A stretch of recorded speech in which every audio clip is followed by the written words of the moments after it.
My name is Average Joe, and I'm a proud geek with expertise in movies, superheroes, and animation. And my name is Pixel Patch. I'm a joyful geek with an expertise in gaming, both tabletop and video. Our mission is to bring nerd culture to the masses. And by sticking it all under the microscope. Welcome to the Bat Jar Podcast. Movies, TV, manga, comic books, or is that graphic novels, cartoons, groups, that's animation, Disney, Star Wars, Dragon Ball Z, Pokemon, and Digimon, and Mighty Morphin, Power Rangers, Teenage Mutant Ninja Turtles, Yu-Gi-Oh! And Nintendo, Cinematic Universes, Marvel, DC, Justice League, is Batman, Leagues with Superman, Flash, Wonder Woman, Avengers, Iron Man, Captain Flash, Loki, Spider-Man, and Hulk, and Logan, X-Men, Battlers, Allen, Galaxy, Guardians, Star Trek, Trick, Card, and Janeway, Nerds and Geeks come gather around and join them in the Big Bad Jar, Average Joe and Pixel Patch, they peek under the microscope. Hello there, and welcome to the Bat Jar Podcast, where we put nerd culture under the microscope.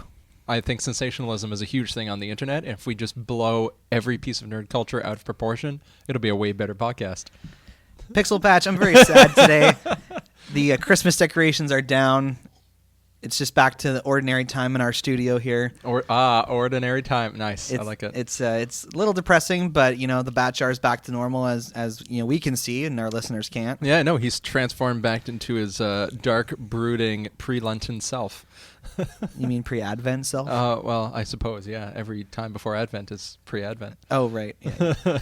And I think I have to do some painting on it soon because there's a part, unfortunately, on his nose where the black is chipped off. I see that, and it looks like he's been snorting cocaine. Yeah, maybe Batman just got into a really rough time and just got into the cocaine. Gotham probably does have a cocaine problem, let's be honest. Yeah, and there have been stories where Batman's been addicted to drugs, but it's usually like, Venoms, or not Venoms. He also teamed up with the symbiote Venom in order to count. The drug is called Venom, but it's used by Bane. Oh, interesting. So, okay. Yes, there is Venom, the Spider-Man character. But does Batman ever use Venom? There was one story where he basically got addicted to it. Oh, shoot. Okay, wow. Oy. So. The darkest timeline. All I have to say, it's time to talk about the news. Mm-hmm. So here are your options this week, Pixel Patch. I like options. Options are good. My choose your own adventure news source. We've mentioned a couple times on this podcast that Disney is launching a streaming service in 2019. Mm-hmm. So the latest rumored series that's going to be exclusive to this is about Lady Sif. Who is Lady Sif? My goodness. She was in the Thor movies. Oh, interesting. So we can talk about that. Okay.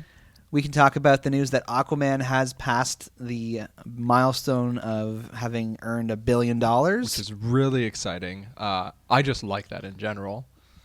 Just wait. I know. And then the third option, we can basically talk about a rumor that's going on about what's going to happen to the rest of the Fox Marvel films that were in development. Ooh, that one. I like that one. Okay. Those rumors are good. So, are my favorite. What do you know? Like, what are the films that Fox was developing based on Marvel characters that you're aware of? I only know about the Spider-Verse, so that I'm really bad at. Okay. they have one thing that they produce. That's it. Were they in charge of like Legends of Tomorrow and stuff? Okay, so wow. So Legends of Tomorrow is a DC property that's right? on television, and Sony is involved with Spider-Man. Okay, so I've been disowned completely. I'm just going to leave the office and you can finish this episode. Fox has held the film rights for the X-Men, the Fantastic Four, and a couple other Marvel characters. And now that 20th Century Fox is being bought up by Disney. Yeah. There's a rumor that basically all of the different film properties that they were developing are going to get canned. Are going to get canceled. Oh, whoa, completely? Yeah. Oh, well, I mean, after having seen the latest Fantastic Four, I'm not surprised, but I don't know how I feel about that. Like, well, let me just give you an example of some of the films that have been announced.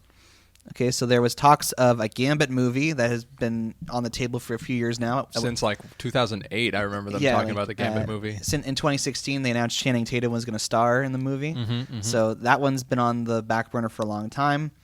They've been talking about a multiple man movie with James Franco. Oh, no. There was talks of possibly doing movies about some of the villains like Mr. Sinister. There was talks of Silver Surfer, Kitty Pryde, another Fantastic Four reboot. Because one day they'll get it right. They're talking about X-Force. So instead of Is that the joke that I only know that as the joke Deadpool made? Yeah. So in the comics, Deadpool's actually part of a group called X-Force. Okay. So it would basically be like a team Deadpool movie. Oh my gosh. And then, of course, the movies that are being made by Fox that are still going to get released, as of right now anyway, this might change, are X-Men Dark Phoenix. Okay. And The New Mutants. Yeah, so I can see X-Men Dark Phoenix being okay. The New Mutants, I was just now. I'm almost happy that half of the things you mentioned are being canned. Because, like, not that Disney will do a better job, but they have a higher budget to at least have a chance of getting something right. This is ouch. Well, yeah, I would be a proponent of essentially canceling all of these. In fact, I don't even think they should release Dark Phoenix. I think they should just can that movie.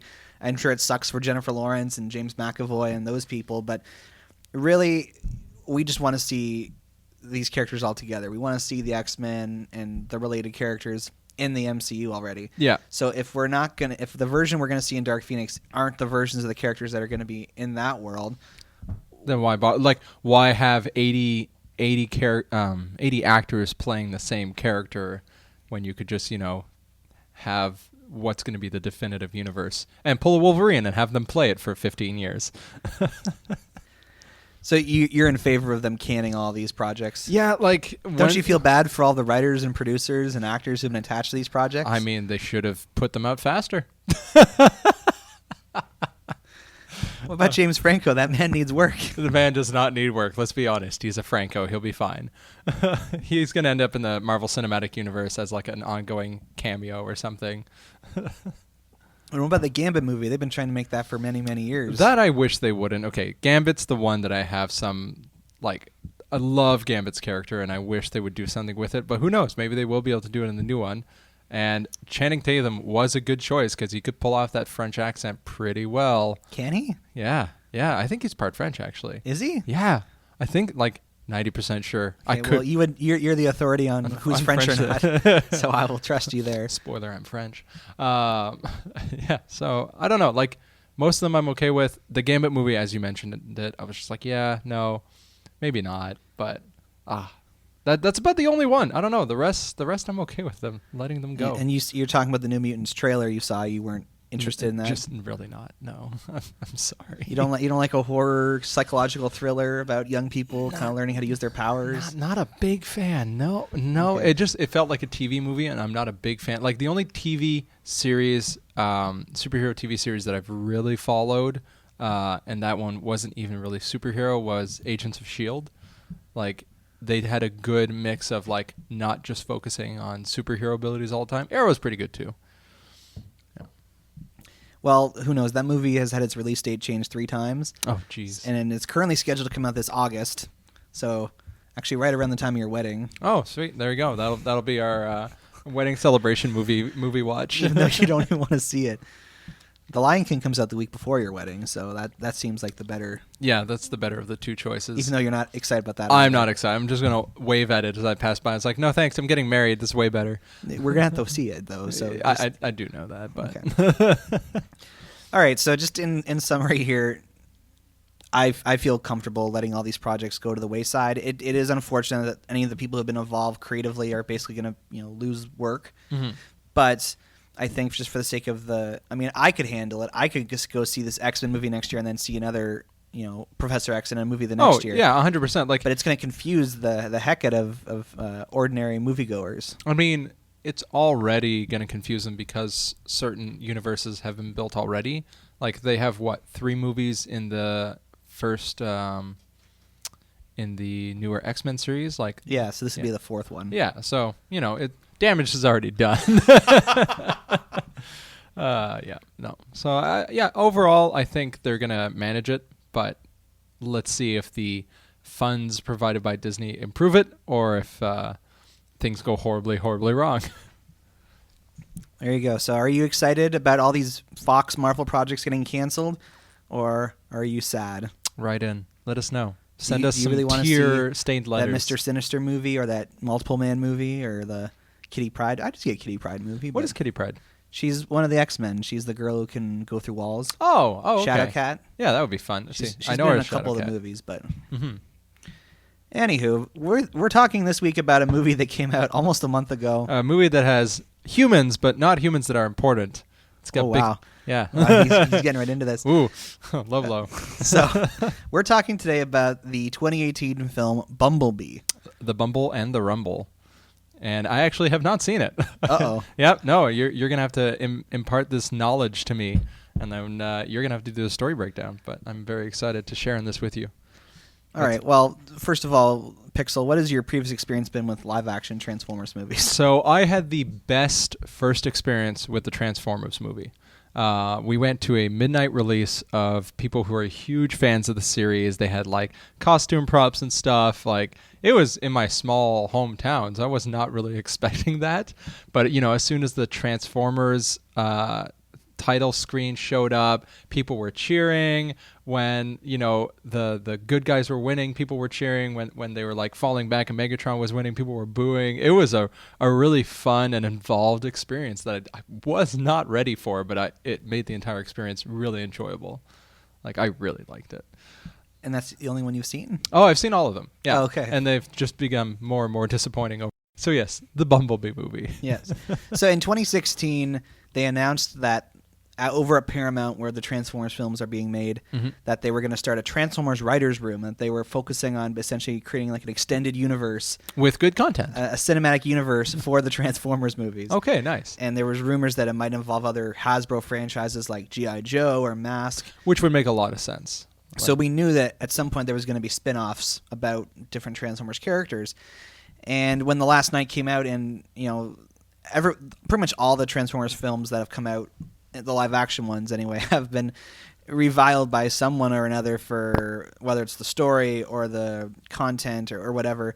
But they all made money. Right. A lot of them, like the last two. Yeah, you still bring your kids to go see them. You go see them out of curiosity. It's still a high budget movie. Yeah, but the Last Knight was the last straw for a lot of people, and it ultimately became a flop financially. So not only did it have the critical hatred that the previous entries had, but it also didn't have the money earned. Yep. So when that movie came out, I was certainly burned. I was certainly not excited about more Transformers movies. And the only glimmer of hope I had is that Michael Bay was no longer going to be directing them. Right, so less explosions and more story. Because I enjoy some of the movies he's made. I really like The Island. Like that was one of my favorite movies, and it was a Michael Bay movie. Like really good message, really good story. So it's possible to do it. I just don't think Transformers is the way that he can tell good stories. Yeah. Watch Mojo. I'm sure you're familiar with them. Mm-hmm. They're a YouTube channel that does top 10 lists. They made a list of the top 10 reasons people hate the Transformers movies. And when we reviewed The Last Knight, we basically kind of like went through that list, and we basically kind of defended the movie and saying, you know, compared to the other ones, it's not as bad. It's like there's less overt American patriotism. There's less sexualization of female characters. There's less racist stereotypes. So we were giving The Last Knight credit where credit was due. Right. But it still was not a very good movie. And so when they announced in 2017 that the first Transformers spin-off was going to be about Bumblebee, I wasn't excited. Well, also he's the silent character who can barely speak, so he doesn't like, as much as he's an adorable puppy, you can only make so much about an adorable puppy before it just flops. Yeah, so I was not excited at all to see this film. Were you excited about seeing Bumblebee? I was excited about the more comedic take that the trailers were giving us, but just not for the movie itself. Really, really not. Well, you've spoken before about how you're a fan of like Kubo and the Two Strings. Yeah. This film is directed by the director of that movie. Interesting. Yeah, okay. So Travis Knight. So the comedy was on point, I'm assuming? Yes. Yeah. I say this is his first film in live action. Like he's doing the Brad Bird, he's doing the Tim Burton, he's jumping from doing animated films to live action. Nice. I'm okay with that. And admittedly, I was planning on not even seeing Bumblebee, and then all of a sudden the news came out in early December that the film had like a 100% on Rotten Tomatoes. Whoa, okay. All right. And as of right now, the audience score is 79%, which is pretty average, I would say, but the critics have given it 92%. That is amazing. That is absolutely amazing. All right. So it certainly piqued my interest. I said, what on earth could possibly make the critics give a Transformers movie about Bumblebee such a high score on Rotten Tomatoes. Okay. And when I saw, so that basically made me decide I was going to actually see the movie. All right, interesting. I am very, very curious now. I am on board with this. Are you surprised to hear that critics give it such a high score? Oh yeah, I was expecting like a 60 or 70%. Like 70% would have been probably giving more than I would have thought. But yeah. Like, to provide context, the highest score okay. that a Transformers film has ever received on Rotten Tomatoes is 56%. Which was which one? The 2007 film. Okay, that makes sense. Yeah, it was better done. It had Shia LaBeouf. No. So it's a complete shock to me that this film is as loved as by the critics. And once again, it seems to be another instance where critics love it and audiences enjoy it, but not as much as the critics do. Right. It's like Black Panther and some of the other movies that have come out recently where, I don't know, I guess the way critics just respond to it is just not quite the same as the audiences. Mm-hmm. And I think Bumblebee had the huge obstacle of coming out in the midst of all the end of December nerd culture craziness. Mm-hmm. So in terms of money raised at the box office, it's only made $108 million. Oh, wow. Okay, I was expecting that to be way higher, at least in the 400 million. Well, you know what? Considering it came out around the time of Spider-Verse, Mary Poppins, and that makes sense. There was Aquaman, a lot to choose from. It came out the exact same day as Aquaman, so you're choosing between a Transformers movie or Aquaman, and I think Aquaman wins out by a little bit. And in both cases, they're movies that are part of franchises that have had lots of mixed response and essentially fans being let down and audiences being turned off. So it's not like it was a complete, I'm totally going to go pick this movie or the other. It was kind of like a pick or choose. And it came out in the midst of Spider-Verse still being in theaters.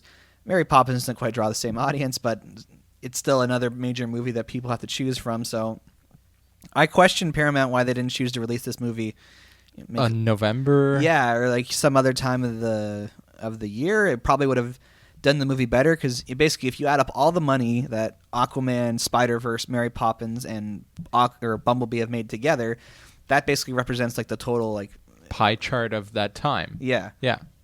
Other movies have gotten a little bit of that pie, but these are the substantial money takers. So what I'm trying to say is that Bumblebee, if it had come out at even a month earlier, it might have actually had a chance to earn more money.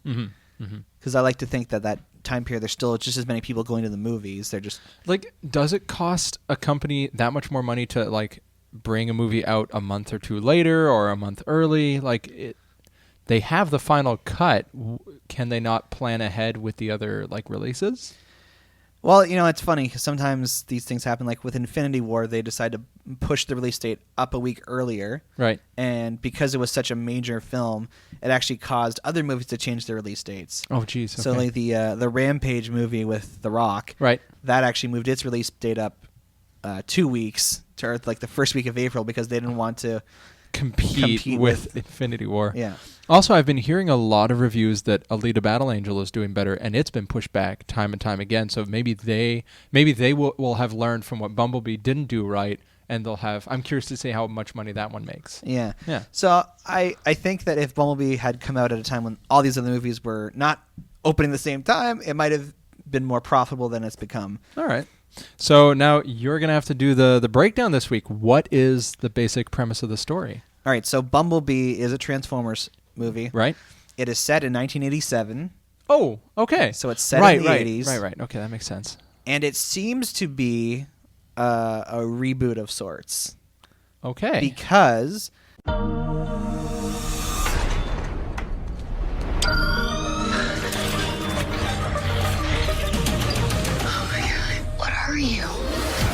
So you have no idea where he came from? No idea. Let's say we're driving and all of a sudden, somebody's there, hide! You serious? 'Cause I'm bringing you back to life. You've got me, and I'm not going anywhere. Bumblebee. If you recall the story from Transformers: The Last Night, they explained that Bumblebee was on Earth during World War II. Okay, yeah. And that he was kind of going through a kind of crazy phase where he was just murdering humans and whatnot. This film presents a different version of the story. It says that where he comes from Cybertron directly, right? Yeah, and okay. he shows up for the first time in 1987. Okay.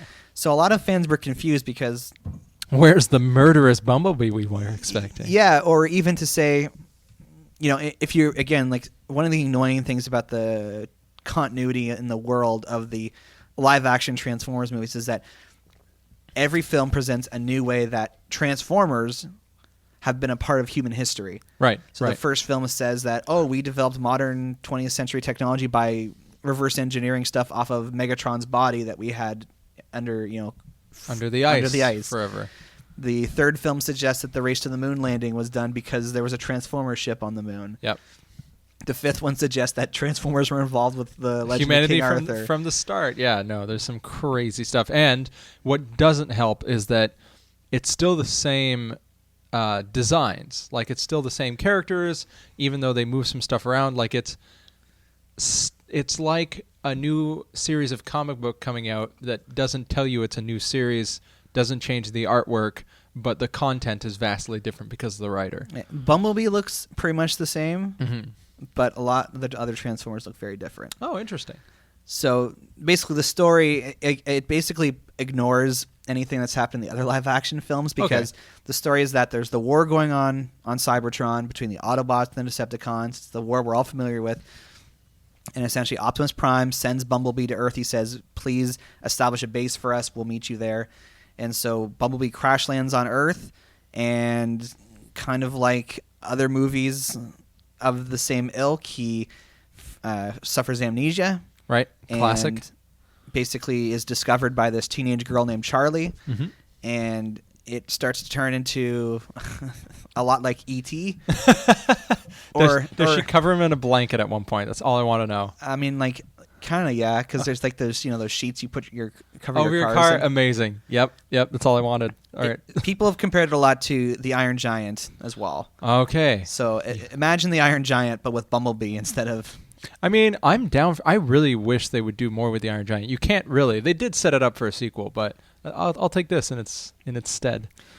Yeah. So that's really the whole story. It becomes as if you're watching E.T. or the Iron Giant, except you have a Transformer there instead. That makes a lot of sense. So why did people respond better to this one? Is it because of this?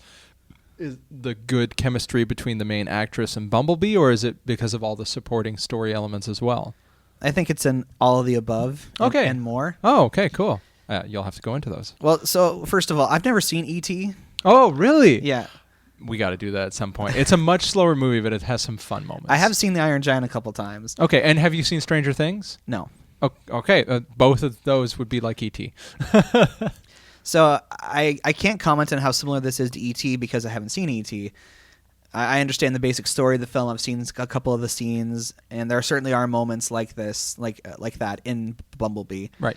So I'm sure if you're very familiar with E.T., if it's one of your favorite movies, you might watch this and think, "Oh man, this is just a ripoff of E.T." But I respect it as a homage. Mm-hmm. What I understand of E.T. and then also the Iron Giant is that part of the the intrigue and the appeal of those movies is that this creature just shows up and neither the child nor the audience knows anything about where this creature has come from. Right. And so part of the mystery of the Doesn't movie... it start you on Cybertron, though? So this is the thing. So this is where I would say Bumblebee is very different from those films because you quite literally, know exactly where Bumblebee comes from. They like the first 5 minutes of the film are all set on Cybertron. Oh, sweet. Like huge battle sequence? Yeah. Was it well done? I feel like I'm kind of spoiling things, but yes, it's yeah. The Transformers actually look like the Generation 1 Transformers. Whoa, they like the squares and everything? Yeah, I wish the whole movie was just, like if the movie had ended after the first 5 minutes, I would have been happy. So it's like this first 5 minutes is everything that the other movies were not. Nice. But of course, this didn't have an unlimited budget, so they had to switch to human beings at some point. Yeah.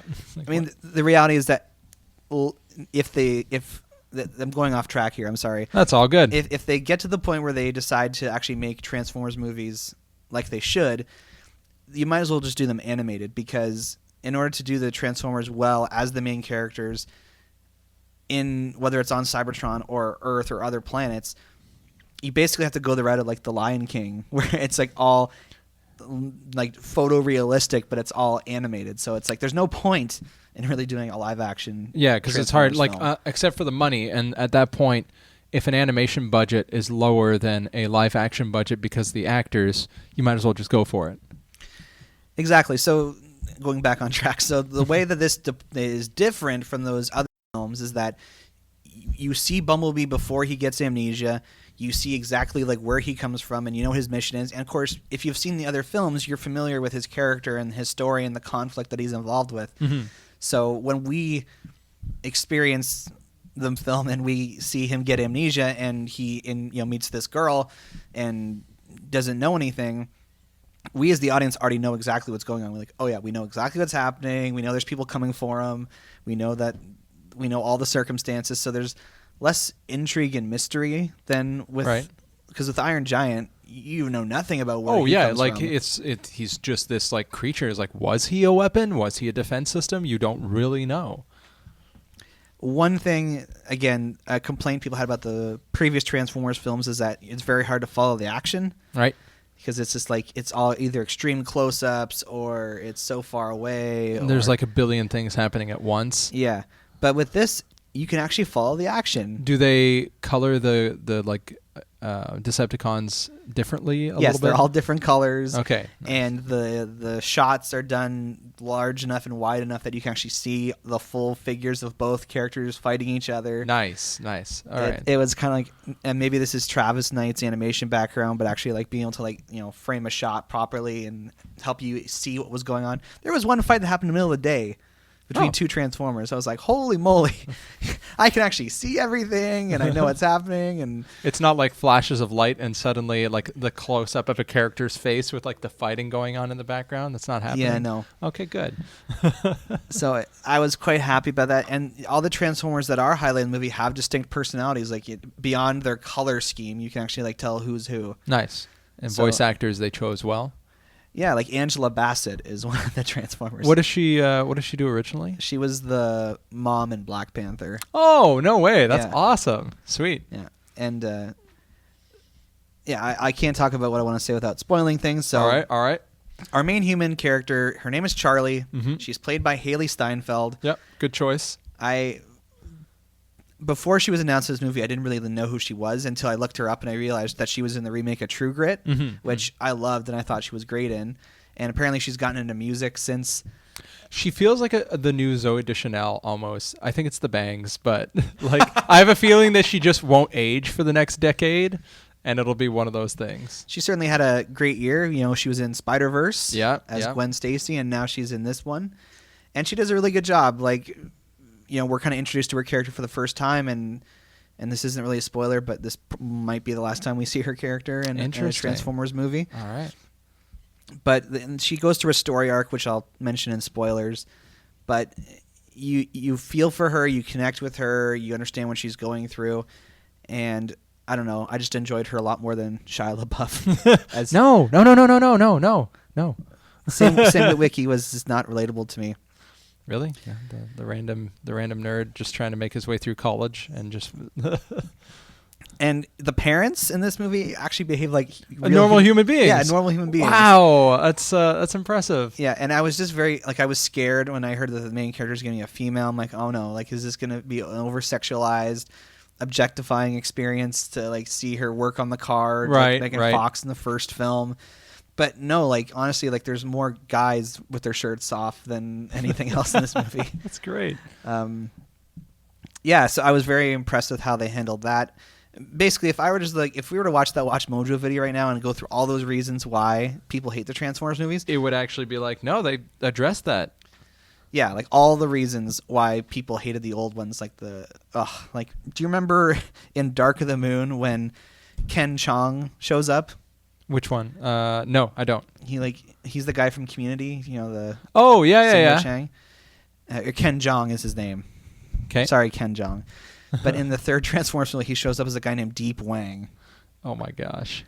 And it's just like there's all kinds of like little things like that sprinkled throughout these films. There's like, his mom gets high on pot brownies. Oh, right. It's just a lot of like lowbrow, stupid humor. Peeing on people, humping dogs, like all these, like, why is this here? Who is this meant for? And a lot of people took issue with the product placement in the Michael Bay ones. I didn't care as much about that, but there's hardly any of that here. So people who didn't like that, you'll like this movie. Nice. There is kind of an interesting question of who the audience is, though. Oh, because it's older. Is it a more mature movie? Well, basically, there's a couple times where humans get disintegrated. Oh, jeez. Okay. Wow. And the other films had violent Transformer deaths, and there's at least one I can recall that's pretty violent. This one too. So, it on the surface seems like it's more family friendly, but at the same time, you still have disintegrating humans. And focused on disintegrating humans. Yeah. Is it just a quick zoom, they're dead, and the action keeps going, or was it they kind of turn into a blue goop? Oh, okay. Wow. Yeah. No, way more intense. So that's what I mean. So you get the sense when you're watching this that this is nostalgic and kind of more family friendly, but then all of a sudden random things happen. You're like, I don't know if I would want to get to watch that. Just just do a quick cut of that scene, and then you're good. Yeah. So any parents take your kids to the movies, and it looks like a human's going to get killed by a Decepticon, it's going to happen. So just cover their eyes. And I think that might be why partly the audience score is lower, because it's harder to tell is this meant to be who is this intended for? Is this a love letter to Generation 1 Transformers fans, or is this meant to appeal to a larger audience, or is it meant for people who are huge fans of the 80s? Because they really take advantage of the 1980s setting. Really? So instead of doing product placement, they do a lot of 80s placement, maybe? Yeah. Oh, interesting. The clothes, the furniture, they're watching Alf at one point on TV. I need to get back into watching Alf. I've seen 4 or 5 episodes, and I think I'd really like cats. I can't get behind that. What? that's one of his sources of food, or eating cats. What the heck? Well, okay. Honestly, in a big city, that I'd actually be okay with that. No, defend the cats. No, I don't want to defend the cats. Cats are smelly and annoying. And of course, when Bumblebee loses his voice, he goes to that whole radio thing, right? Right. There's lots of funny gags, and there's 80s songs all throughout the movie. And does Never Gonna Give You Up play, or is that a 90s song? It does? It does. It's in there. Yes. Okay, cool. So I wasn't born or alive in the 1980s, but it certainly does play to that audience, and it certainly I got nostalgic for it, even though I wasn't alive then. Nice. And of course, that was the era the Transformers were first a thing. Started it, yeah, and it just makes sense for that to be the setting. And it's kind of interesting. It's did Transformers begin as an entertainment because they came to our planet in the 80s? Ho, who knows? Well, in Generation 1, the Transformers came to Earth during prehistoric times, and they crashed their ships there. Nice. So they first emerged in the 80s. Hello. And again, story-wise, I'm happy to just accept this as a reboot and say none of the other movies count, because there are plenty of points in this film where they essentially contradict continuity established in the other films. And but I'm please continue with this trajectory. I like this. Let's forget that those other movies happen and just move forward from here. So we're gonna go into spoilers now, because I can't talk about anything else. I am so excited for spoilers. Okay, now the question is. No, does he get his voice back? Okay, we are entering spoiler zone. Does he get his voice back by the end of the movie? No. So this is one thing I didn't. The first 5 minutes when they're on Cybertron and he's just talking in a normal voice, I was like, this is great. He's fully formed as an Autobot, and he's doing his thing. He's the scout guy. What is his voice like? Who voices him? Dylan O'Brien. So he's a younger actor. He was in the Maze. He was the lead in the Maze Runner movies. Oh, what the heck? Okay, cool. So does his voice sound young, or does it sound? Yeah, it sounds great. It's I was and then I got so annoyed when the moment comes when a Decepticon comes and fights him on Earth, and he's like, tell me where Optimus Prime is, and he was like, I'll never talk, and then he's like, well, let's make sure of that, and he basically takes his voice box out, and then does enough critical damage that he essentially loses all his memory. Right. And it was so annoying, because up until that point I was so into it. I was yes, Bumblebee's talking, and because I was never a fan of the whole talking through the radio thing that he did in the other movies. I thought it was a fun little bit, but it can get really irritating over time. Yeah, so I was very disappointed when Dylan O'Brien disappeared from the movie, because at the end, the whole movie becomes about him discovering his voice, discovering how to communicate through the radio. Mm-hmm. So by the end, he's fully established in I use different sound clips to form sentences. All right. Well, so it was, I was disappointed by that, because I was so invested in Bumblebee as a character up until that point. And then, because he's lost his memory, he turns into basically like the Iron Giant that's like, ooh, like I don't know what I am. And so now the question is, eventually in later movies, could they technically get him a new voice box? I hope so, because I was like, I literally saw it fall into the ground. I was like, it's on there. It's like, go pick it up. We could get that. we can fix it. We can fix it, Felix. It was, and like the chunk of the movie where he doesn't have his memory, in my opinion, goes on for too long. Right. He starts to like get little flashes. There's like a moment that you see in the trailer where a projection of Optimus Prime pops up and gives him a message, and it's kind of like in Star Wars with Princess You'll Leia. Be my only hope. All right.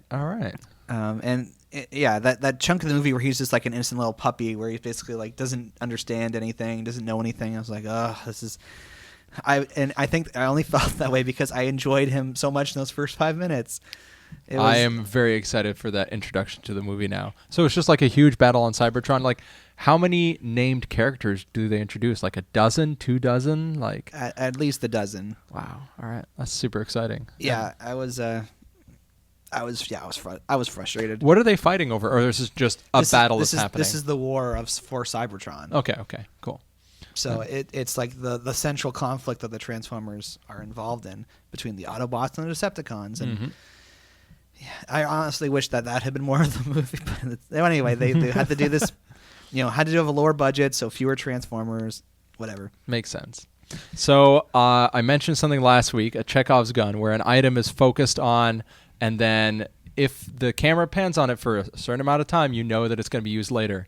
Apparently there was one in this movie. Well, so I had just seen Bumblebee when you were explaining this to me last week, and I was thinking to myself, was that a Chekhov's gun? And this isn't necessarily an object, but early in the movie, you see that Charlie used to be a diver. And interesting. You find out that like her father has passed away in the past year, and that her mom has gotten remarried. Right. And so part of her like teen angst in this film is that basically she can't get adjusted to this new guy being her dad. Right. And so at one point, Bumblebee in his like innocentness is like going through these videotapes and plays an old video of her doing a dive, and that is 100% a Chekhov's gun. Well, no. So later in the movie, she's out driving with her friend in Bumblebee, and they come to this like lookout where all the cool teenagers are, and this one guy's like, "Oh, I'm gonna dive off of here," and then someone's like, "Hey, she used to be a diver," and so the guy jumps in the water and does the dive, and then she stands out there at the top of the cliff. And then basically doesn't do the dive. She goes back, and then in the climax of the movie, she's in a situation where she basically has to like dive up from a high distance into the water to kind of like wake up Bumblebee, who's lying at the bottom of the water. And then when that comes, she actually does the dive. Interesting. No, yeah, that totally would be that. Like, it's just setting up something that's so ridiculous to focus on, just in order to put it into like the climax of the movie. Okay. Like, yeah, it's a reused. It's like the foreshadowing of an ability that they'll use that's just so obvious. It was kind of silly because Bumblebee was fine. He wasn't like unconscious or anything. She just kind of went down there to be like, "Come on, get up." She could have done on his own. Yeah, it's like, where's Aquaman when you need him? Speak your mind. Speak into my mind. But it was her whole storyline with like losing her dad. It's all done so well because you have to infer a lot of it, and it's not until way later in the movie that it's explained to you what's happened. Like you're introduced to her and her life, and her parent, like her mom's the only one who's there, and like her stepdad's there, and she has a younger brother, and you get the sense that they give her a book to it's like how to smile more. She's like, "Oh, here's a birthday gift for you, honey." Oh, that's so painful. No, why? Like it's nice storytelling because you basically have to infer. I can tell that she's off and that there's something that's happened to her, and you don't know what it is yet. And it's like, did her mom just remarry, or no? It's actually her father who has passed away. Her father did pass away, and now her mom has remarried. Right. And you can just sense this tension between her and her mom, and it finally like comes out near the end. She's like, "You might have gotten over this, but I haven't." Right. That makes sense. It was just nice to like watch a movie where characters don't just declare, "This is how I feel." Right. It's like you have to like actually intuit real emotion, and kind of like the Iron Giant. Like there's a point where the government shows up, and so that creates further tension. Like, what are you hiding from us? And it's like nothing. All that interesting stuff there. And the mom was played by Pamela Adlon, who is I know her as a voice actor. She was the voice of Bobby Hill from King of the Hill, and she played Ashley Spinelli on Recess, if you ever saw that. Yes. And that's with the glasses and the braces, right? No, actually, she's the one with like the leather jacket and the orange toque. Oh, okay. Nice. So it was just cool to see more of the people who I know as voice actors, like acting in movies. Oh, hey. So yeah, and John Cena's in this movie. He's like the military guy. Yeah, I love the fact that I was just like, a wrestler as an actor. I mean, I suppose there's a lot of, I mean, The Rock was, right? Yeah, there's a lot of theater that goes into wrestling. He's been in more and more movies in the last 5 years, and he was actually really funny in this. Like, now, does he do the thing where he waves his hand in front of his face and then goes invisible? No, he does not do that. No, there's the it gets interesting because these two Decepticons basically approach the military and they say, we're looking for this. They call him a fugitive. They're looking for Bumblebee. Right. And the U.S. government. We are looking for a Bumblebee. Yeah, we got tons of those. Like, they're everywhere. Just take whatever you want. Well, actually, an interesting thing they introduced in this movie, all the Autobots and Decepticons call him B-127. Okay. And it's the girl who basically decides to call him Bumblebee. Nice. So, yeah, they're looking for this fugitive, and the U.S. government basically decides, do we want to work with these people or not? Interesting. And so John Cena literally says, they're called Decepticons. It's in their name. Does that not raise any bells for you guys? That's really... So they actually introduce themselves as Decepticons? Yeah. Oh, my gosh. Yeah. I do like the fact that John Cena does that line. That's actually really good. It was hilarious. And they use the Cold War as like a justification, like, oh, if we don't help them, they'll just go to the Russians. Oh, geez. And they're like, oh, they're like, because the Transformers are advanced, they're like, oh, like they're upgrading our technology. So they, the guy I saw the movie with, our friend Beef Pork Ribs. Okay. He pointed out that like by 1987, the Cold War was pretty much on its way out. So the way they used it in this movie to try and justify it. We have to beat the Russians. I was like, by that point, they weren't really thinking like that. And it was kind of funny that John Cena's like soldier guy was the voice of reason, being like, guys, they're called Decepticons. This is just not a thing. Also, you mentioned an Easter egg earlier on. I wonder if you could touch on that. Ah, good one. So, have you seen the 1980s animated Transformers movie? I've seen 10 minutes of this crazy... Is that the one where they poured like a ton of money into the animation? It's this like giant battle? Okay, I've seen about like 10 minutes of it. You have to watch it. It's like... the greatest animation thing. I know. I've like really, really good animation. So it has this great like 80s synth rock soundtrack. Okay. Like there's even a Weird Al song that's in the soundtrack. Okay. Weird. Yeah. But the film's song for Optimus Prime is called "The Touch" by Stan Bush. Mm-hmm. Have you ever heard of that song before? Nope. It's like, you got the touch, you got the power. Okay. Yes. Okay. Yes.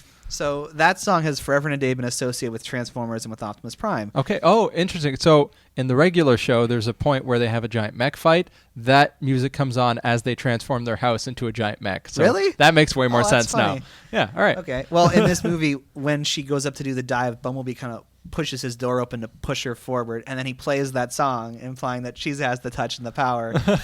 And me and Beef Pork Ribs just... like lost your mind because it was like the perfect little Easter egg to Transformers fans, and I don't think anybody else in our theater was laughing, so I don't think anyone else got the joke. Everyone just kind of looked at you and you're like, it's okay, it's just it's just a Transformers reference. So you asked earlier, why do critics like this movie? And I think because of the way they portrayed Charlie's relationship with her family and just her own character arc, it was it's dealing with loss, and it's accepting the fact that sometimes it's okay to not be hunky-dory right away after losing somebody. Mm-hmm. And she's kind of like, there's like one scene where this one girl's just really mean to her, and I guess you can see it as bullying, but it's only once in the movie, so it's not really focused on enough to be a subplot or anything like that. So that certainly, and again, like the writing is done so it's not so in your face obvious. And I just really enjoyed her character. Like, Bumblebee says goodbye to her at the end, mm-hmm. and it's implied that she won't see him again. We won't see her again. I was kind of like, oh, I'd like to see more of this character. Yeah, she's like going on to do other things. That's really interesting. And she has like a guy friend in the movie that he clearly likes her. And thankfully, like they kind of go on their adventure together because he finds out about Bumblebee and he gets roped up in the stuff. But they don't have them like, they don't fall in love. Interesting. There's kind of like, she kisses him on the cheek at one point. And he's like, "You kissed me," and she's like, "Yeah, but it's on the cheek." And he's like, "I'll take it." And then at the end of the movie, he tries to like hold her hand, and she's like, "Yeah, I don't think we're there yet." Amazing. And it just, it felt very atypical of not just the Transformers movies, but a of lot action of movies in general. Yeah. I find that there's series that are starting to get that kind of thing down. Like we were watching a kids series called Troll Hunters, and there's just these moments where like characters aren't behaving like stupid characters to forward the plot. Like there's moments where some characters are emotionally grieving and they run into trouble with their friends, and they don't solve it by the end of the episode. Like there's some serious garbage that happens, and the characters have to take like 5 or 6 episodes to deal with it. And even then they're like, "I'm sorry I messed up. I can't fix what happened. Can we try and keep moving on this?" And, it's really nice to see modern storytelling taking like emotional growth and story arcs seriously. So I'm excited to see that then. Yeah. And just to kind of the last spoilery thing I want to talk about is just how it, even though this movie seems to be a reboot, like it seems to go against the storyline established in the other films, because again, these humans in the government are learning about Autobots and Decepticons for the first time. Right. From these people in the 80s, when the storyline suggests that they've known about Transformers a long time. Right. So for the most part, it seems like a reboot, but they intentionally have some Easter eggs and references in there that tie it back to the original films. For example, Sector 7. Right, the company that deals with like all the studies. They're in the movie. And Weird. And John Turturro's character, Simmons, there's a younger version of him in the movie. No. It's like he's like answering a phone at Sector 7. Oh my gosh. And I'm like, okay, like you're trying to start a new path. You're telling a story that goes completely against the continuity, but then you also have these Easter eggs that are callbacks to those other movies. And at the very end of the movie, Bumblebee for most of the movie, he's a yellow Volkswagen Beetle, right? Just like he was in the original cartoon animated series. And he changes. And he changes into like that 70s Camaro that you see in the first 2007 movie. What color? Yellow, still yellow. Oh, okay. But in the first film, when you first see him, he's that 1977 Camaro, and then he upgrades to the 2009 one. Yeah. So again, it's like, okay, you're setting up the continuity established in the first film, but at the same time, right after that, you see the credits for directed by Travis Knight, and then it goes to another post-credit scene. It was like you had one credit, and then you go immediately to post-credits. What is the post-credit scene? It's Optimus Prime and Bumblebee walking through the woods. Okay. And in like the final shot of the movie, it's implied it's Optimus Prime because he drives up beside the red semi with the big trailer. And again, Optimus Prime looks like he did in the animated series. He does not look like he did in the movies. And then it's even weirder because, okay, in that movie, in the first 2007 film, they established that Optimus Prime landed on Earth like in 2007. So how is he here now? And what I'm hoping is that they were just trying to make some Easter eggs and callbacks to the old movies, and that they are trying to tell a brand new story. Which makes sense. I think that would be the case. Like they're just like, hey, by the way, this stuff happened, but we're doing it better now. Like we're no longer building robots with appendages they shouldn't have. And so it's hopefully the good stuff. So coming around to final thoughts, I really enjoyed Bumblebee. I didn't think I was going to enjoy it. I mentioned this last week. Who would have thought that the best live-action Transformers movie would be the spin-off prequel about Bumblebee's character?